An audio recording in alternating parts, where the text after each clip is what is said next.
Okay, so without further ado, then straight into the uh, the 5 year plan. So I've put together this document, and this is my 5 year vision and plan. So it takes me up to 2030, which means I'll be 34, 35 ish, 34. I think I'll turn 29 this year. So yeah, 34. Um, so I started off with the vision. So by age 34, I want to have built a marketing group, doing over 20 million plus in EBITDA valuation.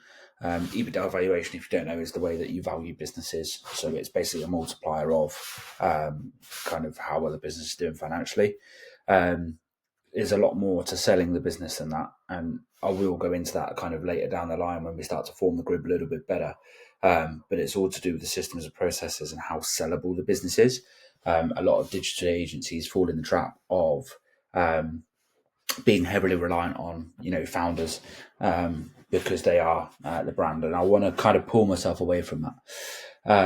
So I want to be doing 20 million plus in EBITDA valuation with a full internal team, giving me the option to exit. Personally, I want to be quite physically elite again. So back when I was in the military, I was really physically fit. There wasn't an awful lot that I couldn't do.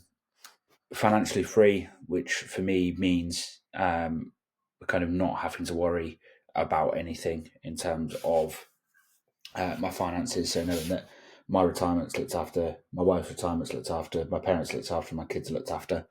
A world-class dad and husband, and an influential figure mentoring others whilst living an extraordinary unrestricted life. So how I've broken that down into a couple of different ways. So I've got career and business, financial, health and wellness, personal development, relationships, and lifestyle. So for career and business, for on the line, I want it to be at 1 million annual recurring revenue for our agency with fully operational staff. Acquire 3 to 5 agencies to grow the EBITDA up to 20 million plus. For the M&A side of things, I want to build an in-house M&A team by year 3. So I want to have a full team working on the acquisitions to be able to do so. By year 5, I want to be working on this less than 10 hours a week. Have my money working smarter for me rather than me working smarter for the money.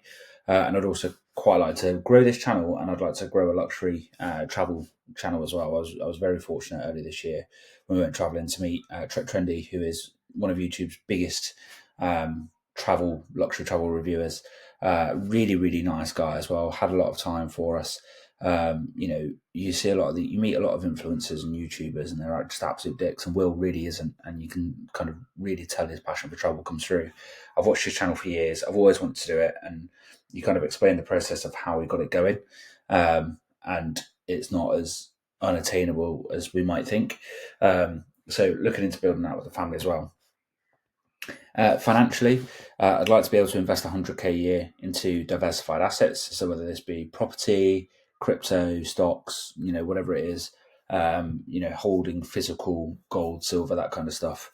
I'd like to be able to put 100k a year at a minimum into that, as well as personal pensions, retirement funds, that kind of stuff. I'd like to own 2 buy-to-let properties, our own house in the UK, and a vacation property abroad. Where we don't know yet, it's up for debate, but my wife quite likes the idea of France. I quite like the idea of New Zealand, and build my personal net worth to over 5 million. Health and wellness then. So it's been a goal of mine for a little while to complete all 6 world marathon majors. So I have actually done London, but I ran at London as a very last minute charity replacement, and Abbott, who run the world marathon majors, won't recognise that. So I need to do London again. But in September of this year, I'm running Berlin for the Mental Health Foundation. So that'll be my first marathon major. I would love to complete an Ironman as well. I think, people who do Ironmans are just superhuman, and I really take my hat off to them, because, a marathon is hard enough on its own without having done a stupidly long swim and a stupidly long bike ride before running a marathon. The last thing I can think of when I run my marathons is I just want to absolutely cook my legs and my body before I go and do it. I'd love to run 100k ultra. There's quite a few that happen in the UK. I think Ultra GB is probably the biggest company in the UK that does it, or maybe go and do something like Marathon to Saab, something like that. Be in peak condition. So for me, that comes at sub 12% body fat. I'd love to be back below sub 12%.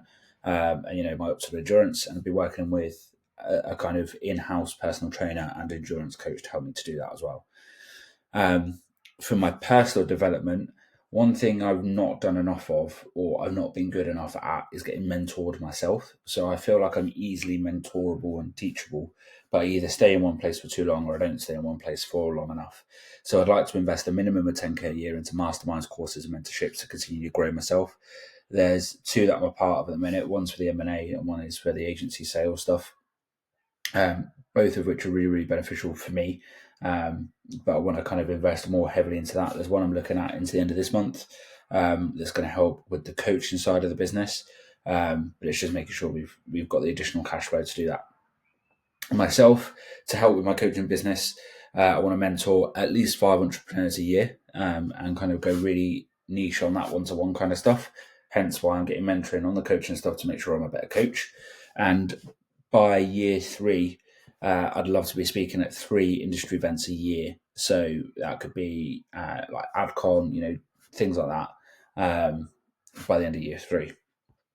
For my relationships, weekly date nights and quarterly getaways with my wife, I want to make sure that now that we're having children and we're starting a family, that our relationship doesn't go down this way, because I see it all the time and I don't want that to be the case. I want us to still have a really, really good relationship. And we're both of the agreement that the kids are coming into our lives and we're not coming into kids' lives. So they very much kind of mold around our routines. And I think having those boundaries, but also setting that example to our kids, means that they're not going to accept the bare minimum. And they're going to kind of know who they are and what they stand for and what they don't stand for in relationships, and give them a good impression of what a loving relationship should look like. We'd like to set some really good weekly family rituals and some strong parenting standards with that.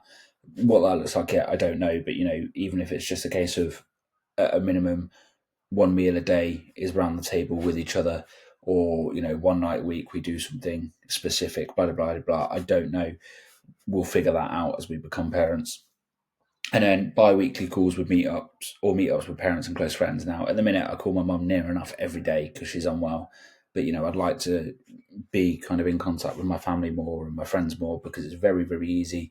Like, I've got 3 really, really close friends that I probably see 4 times a year, because we're spread all over the country and we don't talk enough. And I really want to kind of mend that and make sure that our relationship's all in a really good place.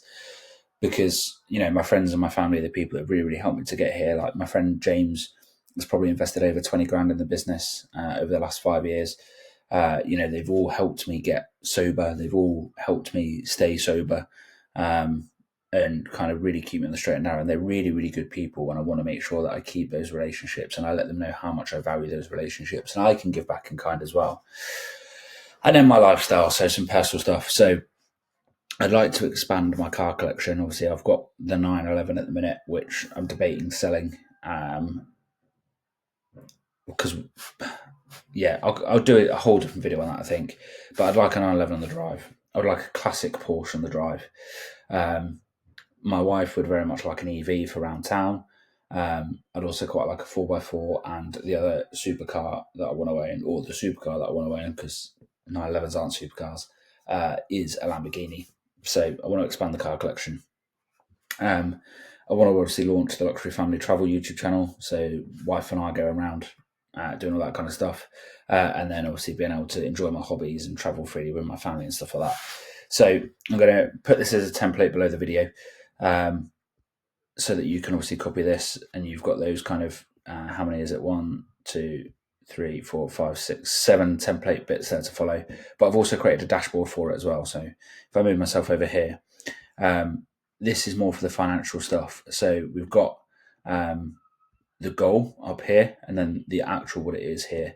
So the goal by the year end of 2025 is have an annual recurring revenue of 250k, have completed 1 acquisition, probably going to be working 50 hours a week on it.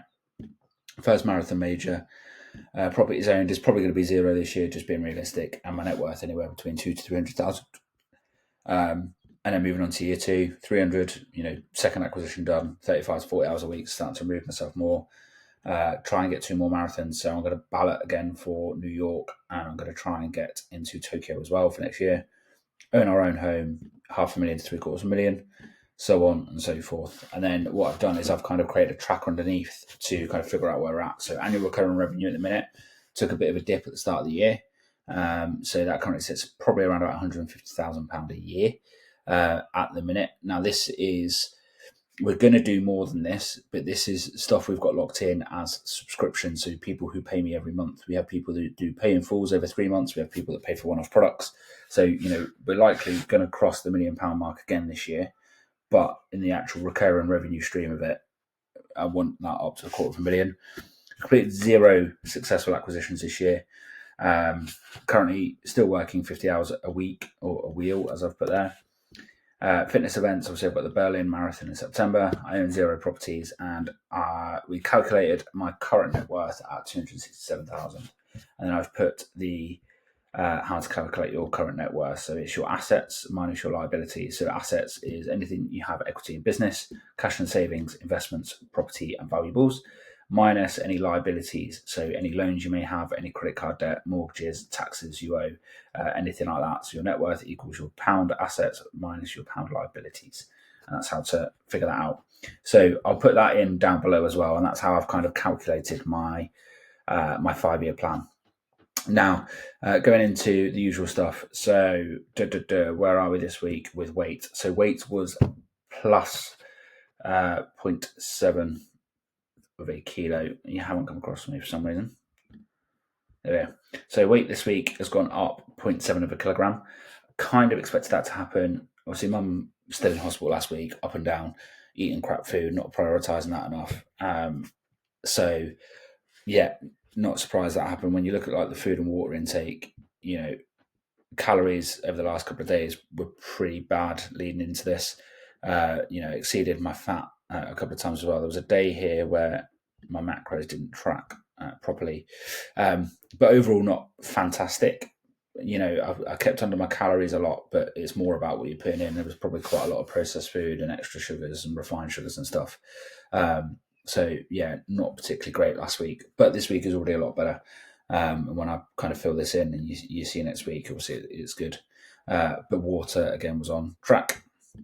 And then exercise again was actually 100% last week in terms of workouts, but that was more of a stress management thing than it was a weight loss thing. So that's how that kind of progressed last week. So I'm going to put all those resources down below. As always, if there's any specific videos you want to see, let me know. I'm going to run through pipelines this week. I'm also going to put a couple of trainings out, one tomorrow, one Friday, I think. And I'm going to try some lifestyle stuff and see how that goes. But yeah, thank you as always for watching. Make sure to like and subscribe so that obviously I can kind of keep providing this value for you. All the resources are down below. And if you have any questions, reach out in the comments. Have a great week.